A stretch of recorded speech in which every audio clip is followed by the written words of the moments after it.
안녕하십니까. 매일신문 뉴스 박소윤입니다. 첫 소식입니다. 집단 따돌림으로 중학생이 자살한 사건과 관련해 가해자 2명에 대해 구속영장을 신청할 것으로 보입니다.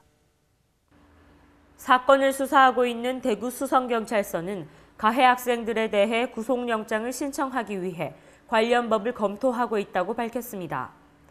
이들에게 적용될 혐의는 상습폭행 혐의와 상습상해 혐의가 될 가능성이 크며 금품을 빼앗은 사실도 있는 만큼 공갈 혐의도 추가될 수 있습니다. 상습폭행 혐의가 인정되면 1년 이상의 징역형에, 상습상해가 인정될 경우에는 3년 이상의 징역형에 해당하는 처벌을 받게 됩니다.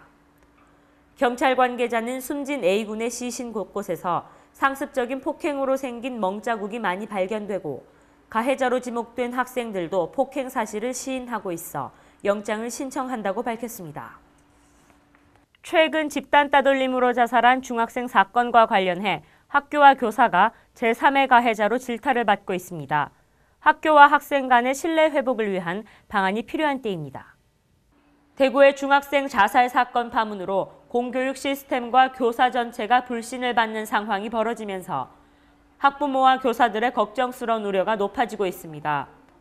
대구의 한 중학교 교사는 학교와 선생님들의 신뢰가 땅에 떨어졌다며 교사와 학교에게 힘을 보태달라고 토로했습니다.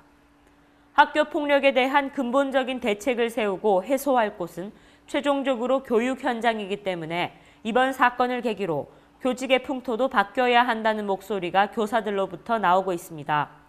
교사와 학생, 학부모의 관계 개선이 가장 근본적이고 장기적인 처방이라는 것입니다. 한 중학교 교장은 학생과 교사 간 존중이 가장 중요하다며 존중과 존경이 쌓이면 신뢰가 이루어질 수 있고 이것이 학교 폭력의 가장 근본적인 해법이라고 강조했습니다. 학교 폭력은 결국 사회 전체가 나서야 할 문제로 학교 폭력과 관련한 당장의 책임 소재를 가리기보다 교사와 학부모, 학생 간의 신뢰 회복을 위한 해결 방안을 찾아 믿을 수 있는 교육 환경을 조성해야 할 것입니다. 김정일 위원장의 연결식이 어제 평양에서 열렸습니다. 북한 김정일 국방위원장의 연결식이 어제 평양에서 열렸습니다. 연결식 행사는 김정일 위원장의 시신이 안치된 금수산 기념궁전 앞 광장에서 진행됐으며 의장대장의 연결보고와 조포와 조총 발사 등으로 진행됐습니다. 운구 행렬은 김일성 광장에 도착해 북한 주민들과 김 위원장이 작별하는 시간을 가진 뒤 평양 시내 곳곳을 돌아 시신의 영구 보존 장소인 금수산 기념궁전으로 다시 돌아왔습니다. 한편 북한 당국은 오늘 오전 평양 시민 10만여 명을 모아놓고 중앙추도대회를 열어 김정은 노동당 중앙군사위원회 부위원장에 대한 충성을 독려했습니다. 북한 당국은 연결식과 중앙추도대회를 모두 마치고 나서부터는 북미 접촉에 나서는 등 김 위원장 사망을 계기로 미뤘던 국가적 사업들을 본격적으로 재개할 것으로 예상됩니다. 한나라당이 요동치고 있습니다. 비상대책위원들이 첫 회의에서부터 파격적인 쇄신안을 요구하고 있습니다. 당 안팎에서는 긍정적인 평가가 나오고 있습니다. 박근혜 비상대책위원회가 첫 회의를 가졌습니다. 박근혜 비대위원장과 10명의 신임 비대위원들은 정치권의 철저한 자기 반성과 파격적인 쇄신이 필요하다며 이명박 정부와의 단절, 한나라당의 부담이 되는 사람들의 축출과 같은 격한 주문도 쏟아진 것으로 알려졌습니다. 비대위는 쇄신의 첫 단계로 국회의원에게 주어진 회긴의 불체포 특권을 포기하기로 했습니다. 또 디도스 사건에 대한 철저한 진실규명 차원에서 검찰 수사 국민검증위원회도 설치하기로 결정했고 최구식 의원에 대해서는 잦은 탈당을 권유하기로 했습니다. 특히 검증위원장을 교육벤처기업을 운영하고 있는 20대 이준석 의원이 맡아 2040 세대의 비판을 정면 돌파하겠다는 의지를 다졌습니다. 이 밖에 대통령 친인척 비리, 정치권 부패에 대한 검찰 수사는 국민 의혹이 완전히 해소될 때까지 철저하게 수사가 이뤄져야 한다고 의견을 모았으며 국민과의 소통 문제, 정책 쇄신 방향 등에 대해서도 논의한 것으로 알려졌습니다. 대구 아울렛 시장의 지각 변동이 일고 있습니다. 모다 아울렛의 독점 구조였던 아울렛 시장이 조금씩 변하고 있습니다. 지난해 7월 문을 연 롯데 아울렛의 매출 신장세가 두드러지고 있습니다. 특히 토종기업인 올브랜의 약진도 이어지고 있어 대구 아울렛 1위를 지켜온 모다 아울렛의 독점 구조가 3강 구도로 변하고 있습니다. 롯데 율하 쇼핑 프라자는 개점 1주년인 지난 7월 전년 동기 대비 180% 성장했고 상대적으로 매출이 부진했던 지난 11월에도 143%가 증가했습니다.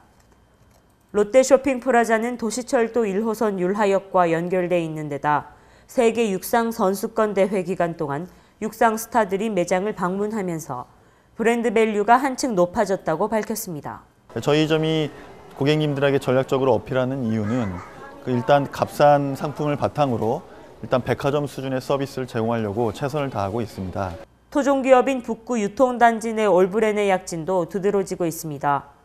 백화점식 쇼핑 문화 공간 연출과 대규모 주차 시설을 앞세워 고객들을 모으고 있기 때문입니다. 한편 지역 아울렛 1위의 성소 모다 아울렛은 성장의 큰 버팀목이었던 지역 연고성이 약해지고 있습니다.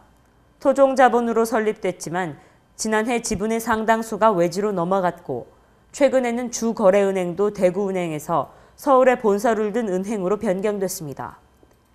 유통업계 관계자들은 토종을 우선시하는 대구 경북의 보수적인 구매 성향이 모다의 매출 성장에 큰 동력을 잃은 것과 함께 롯데와 올브랜의 성장세로 대구 아울렛 시장은 3강 구도로 변화될 것이라고 밝혔습니다.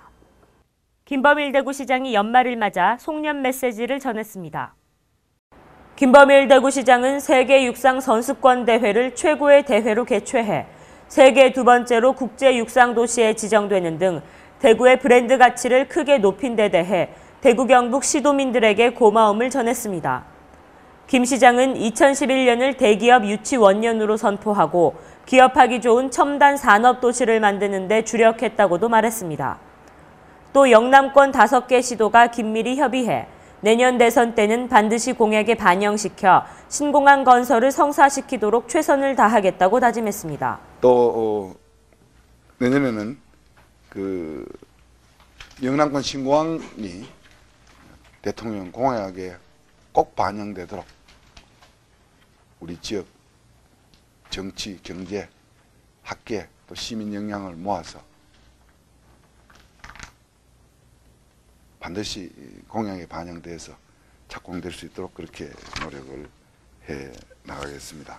한편 서민 경제에 온기가 도는 정책을 추진하지 못했다며 서민들의 주머니를 채워줄 수 있는 산업경제 정책을 차질 없이 준비하겠다고 밝혔습니다. 2011 경상북도 중소기업 대상 시상식이 개최됐습니다. 경상북도 중소기업 대상 시상식이 열렸습니다. 이날 행사에서는 중소기업 대상 시상과 중소기업 육성시책 평가 우수시군에 대한 표창장을 수여했습니다. 중소기업 대상은 지난 1993년부터 전국 최초로 실시되고 있으며 꾸준한 투자와 기술 혁신으로 지역 경제 활성화에 기여한 기업에 대해 시상하는 상입니다. 또한 지난 1997년부터는 매일신문사와 공동으로 주관해 지역 기업인들에게 자긍심을 고취시키는 데 크게 기여했으며 지금까지 193개 업체가 수상했습니다. 이번 수상에 선정된 업체는 종합 대상에 스톨베르그앤 주식회사 3일, 경영 부문 대상에 주식회사 영도벨벳, 기술 부문 대상은 주식회사 나노 등 부문별로 나눠 수상을 진행했습니다. 또 중소기업 육성시책 우수시군 평가 결과 대상은 영주시가 선정됐습니다. 김관용 경북도지사는 어려움 속에서도 성장을 이룬 모든 기업들에게 감사의 마음을 전하며 도민의 안정된 일자리 마련에 기업인이 함께 해줄 것을 당부했습니다. 대구 경북 지방 오늘은 구름 조금 끼겠지만 대체로 맑은 날씨를 보이겠습니다. 낮 기온이 7도까지 올라가면서 어제만큼 포근하겠습니다. 이상으로 12월 29일 매일신문 뉴스를 마치겠습니다. 시청해주신 여러분 감사합니다.